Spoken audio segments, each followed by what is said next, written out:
लाठी गोली खाए दलित पिछड़ा और माल उड़ाए ब्राह्मण।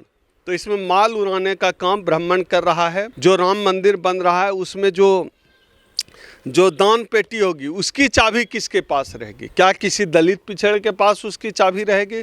जाहिर सी बात है नहीं रहेगी। और हम लोग वह घटना भी देख लेंगे कि मंदिर में घुसने पर दलित की पिटाई। दलित की औकात तो यही है। राम राज तो इस देश के दलितों पिछड़ों के लिए जो है खिलाफ है।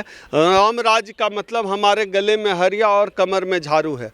तो ब्राह्मण अपना जश्न मनाए, जिनकी जहाँ आस्था है श्रद्धा है मनाए, लेकिन हम बाबा साहब को मानने वाले लोग हैं। हमें अगर राम राज और संविधान के राज में चुनना पड़ेगा तो हम संविधान का राज चुनेंगे। तो हम माता सावित्रीबाई फुले और डॉक्टर अम्बेडकर को मानने वाले लोग हैं। हमें राम मंदिर नहीं चाहिए, हमें विश्वविद्यालय चाहिए। देश में राम मंदिर का मुद्दा उस दिन हम उठाएंगे जिस दिन राम मंदिर के तिजोरी की चाबी किसी दलित पिछड़ा आदिवासी के हाथ में होगा। प्राण प्रतिष्ठा क्या होता है?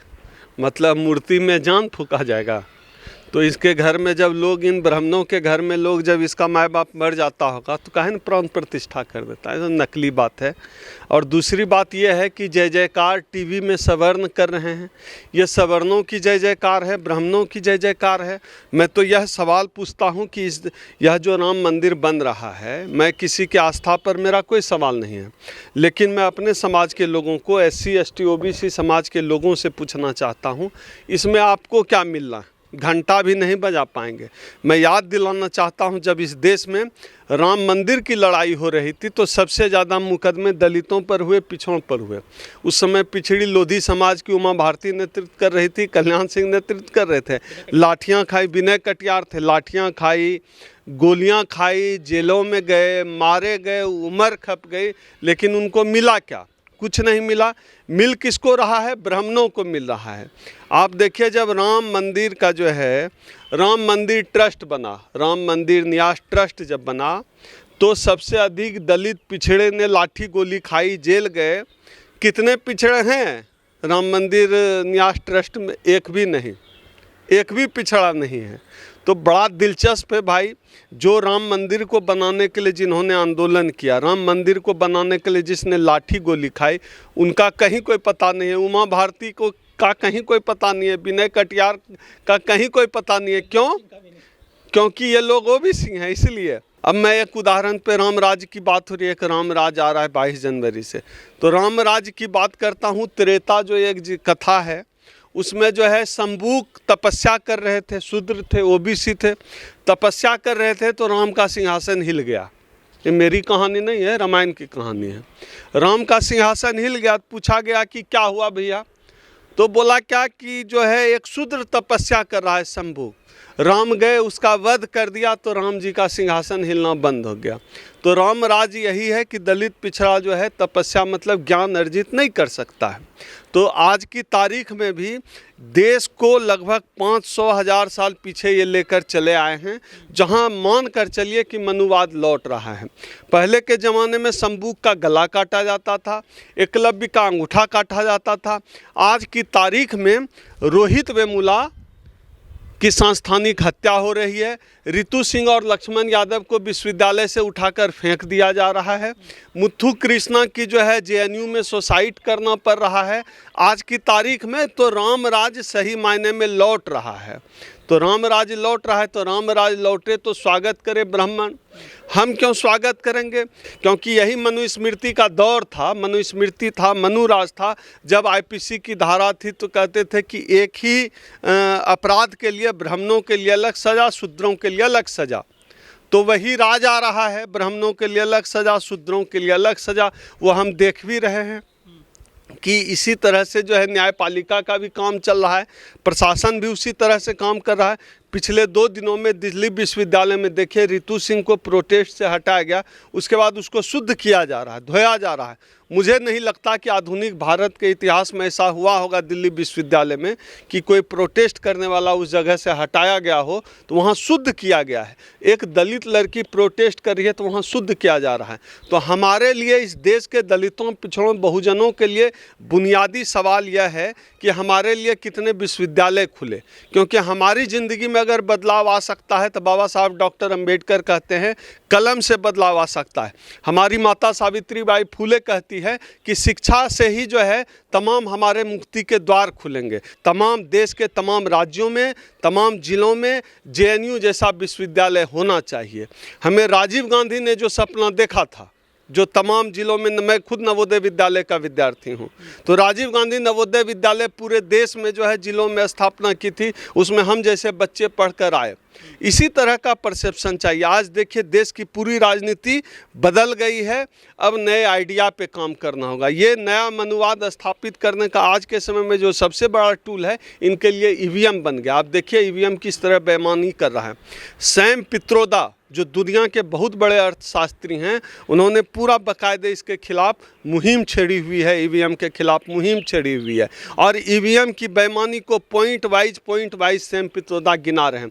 सैम पित्रोदा कहते हैं कि हमने अपना वोट जहां पे दिया, हमको यह जानने का हक है कि मेरा वोट उस व्यक्ति को गया कि नहीं, ये मेरा बुनियादी हक है जानने का, क्योंकि पूरा लोकतंत्र ही उसी पे टिका हुआ है। इन तमाम सवालों को लेकर हमको लगता है हम लोगों के जो बुनियादी सवाल हैं, चाहे विश्वविद्यालय खुलने का सवाल हो, अच्छे अस्पताल खुलने का सवाल हो, विश्वविद्यालयों में शिक्षकों की नियुक्ति का सवाल हो, विश्वविद्यालय में से जिस तरह रितु सिंह और लक्ष्मण यादव को बाहर किया गया वो सवाल हो, चाहे विश्वविद्यालय में छात्र उत्पीड़न का सवाल हो, रिजर्वेशन का सवाल हो, निजीकरण को रोकने का सवाल हो, मुझे लगता है कि इस देश के SC ST OBC को अपने सवाल पर बने रहना चाहिए। मोदी जी गए जब अयोध्या में तो एक दलित महिला के घर चले गए, वहाँ चाय बनवाई और बड़े प्यार से वहाँ चाय पी और उनको काफ़ी मतलब सराहा उनकी चाय को कि बढ़िया चाय बनाती हो, मैंने भी चाय बेची है। PM मोदी ने खुद कहा दलित महिला घर जा करके। मोदी जी चाय ही बेच सकते हैं, बेचवा सकते हैं। मोदी जी यह बताएं कि कितने दलित उनकी वजह से प्रोफेसर बने, कितने दलित मेडिकल की फ़ीस इतनी महंगी कर दी, कितने दलित अब डॉक्टर बन सकेंगे, इंजीनियरिंग की फ़ीस MBA इतना महंगा कर दिया, कितने दलित पिछड़े जो है इंजीनियर बन रहे हैं। IAS में जो है UPSC में लेटरल एंट्री लेके चले आए। SC ST OBC का सिविल सर्विसेज में जाने का रास्ता मोदी जी ने बंद कर दिया। तो हमें चाय पीने पिलाने में मोदी जी कोई यकीन नहीं है। और भिखमंगे की तरह लोग हमारे घर में, मैं मोदी जी के लिए नहीं बोल रहा हूँ, मैं तमाम नेताओं से बोल रहा हूँ कि भिखमंगे की तरह हमारे घर में आके खाना मत खाओ, अपने घर में खाना खिलाओ। अगर चाय ही पिलाना है, खाना ही खिलाना है, अपने घर में बुलाओ, अपने घर में खिलाओ, तब माने। हमारे घर में क्या आ जाते हो यार, हम तो मेहनत से कमाते हैं, हम गाय दूधते हैं, हम मजदूरी करते हैं, हम जानवर की खाल उतारते हैं, हम पसीना चुआते हैं, हम खेत में काम करते हैं, तब हम 2 रोटी कमाते हैं, दूध लाते हैं मेहनत से। तो हमारे घर में क्यों आके खाते हो? हमको अपने घर में बुलाओ, खिलाओ, हमको बुलाएं अपने घर में चाय पीने के लिए, बहुत अच्छी चाय बनाते हैं। तो अयोध्या में जो राम मंदिर बन रहा है उसके लिए जो वहाँ पे एयरपोर्ट बनाया गया है, उसका नाम रखा गया है वाल्मीकि एयरपोर्ट। ये बढ़िया काम किया है, वाल्मीकि के नाम पे एयरपोर्ट बना दिया है।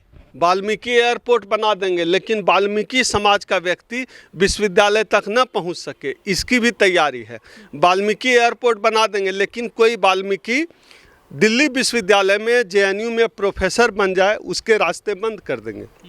वाल्मीकि के नाम पे एयरपोर्ट बनाएंगे, लेकिन वाल्मीकि समाज का आरक्षण खा जाएंगे, वाल्मीकि समाज की भागीदारी खा जाएंगे, तो वाल्मीकि समाज के हाथ में झाड़ू पकड़ा देंगे। तो ये लोग, इस समाज को भी यह समझ लेना चाहिए कि आपके हाथ में कलम कौन पकड़ा रहा है, झाड़ू कौन पकड़ा रहा है। इस देश में कलम आपको बाबा साहब का संविधान पकड़ा रहा है, बाबा साहब के विचार से आप आगे बढ़ सकते हैं।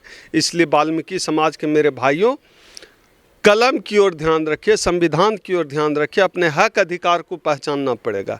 यहाँ आपको घंटा बजाने भी नहीं मिलेगा। 22 तारीख को दिवाली मनेगी देश में, फिर से राम मंदिर का उद्घाटन हो रहा है, रामलला विराजे जा रहे हैं, प्राण प्रतिष्ठा हो जाएगी, पूरे देश में राम की जय जयकार हो रही है। रेल में, बस में, सभी चौराहों पर बड़े बड़े पोस्टर, बैनर लगा दिए गए हैं राम के और हनुमान के और मोदी जी के, योगी जी के। हमारी दिवाली 14 अप्रैल को मनती है। 14 अप्रैल, बाबा साहब वह व्यक्ति थे, मेरे दादा भैंस चराते थे और बाबा साहब की वजह से मेरी ज़िंदगी बदल गई। तो मेरे लिए मेरी दिवाली 14 अप्रैल है। हम 14 अप्रैल को दिवाली मनाएंगे।